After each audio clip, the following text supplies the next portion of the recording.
ప్రభువునందు మా ప్రియమైన సహోదరులారా, మార్చి 31వ తారీఖు దైవమర్మములోను పుస్తకంలో నుండి మార్క్స్ వార్త 16వ అధ్యాయము 15వ వచనం. సర్వలోకమునకు వెళ్ళి సర్వ సృష్టికి సువార్తను ప్రకటించుడి.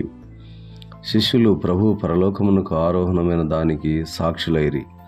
వారు ఆకాశం వైపు చూస్తుండగా 2 మనుషులు వచ్చి వారితో, మీరెందుకు నిలిచి ఆకాశం వైపు చూచుచున్నారు?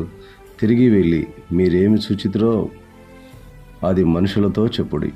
మీరు ప్రభు పరలోకమునకు ఎక్కిపోవట ఎలాగూ చూచితిరో మరలా ఆయన ఆ రీతిగానే వచ్చునని వారితో చెప్పుడి అని చెప్పిరి.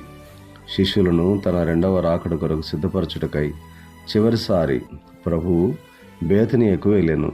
ప్రభువు 2వ రాకడను గురించి సువార్తలలోను పత్రికలలోను 365 వచనములున్నవి.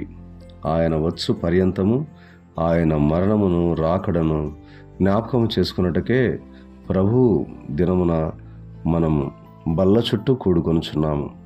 ప్రభువు రాకడను మనము జ్ఞాపకం చేసుకొనొచ్చు. ఆ రాకడకు సిద్ధపడవలెనని అనేకులను మనము హెచ్చరించుచు యేసుక్రీస్తు ప్రభువును గురించిన సువార్తను అనేకులకు ప్రకటించవలెను. దేవుడు మనకు సహాయం చేయనుగాక. ఆమేన్.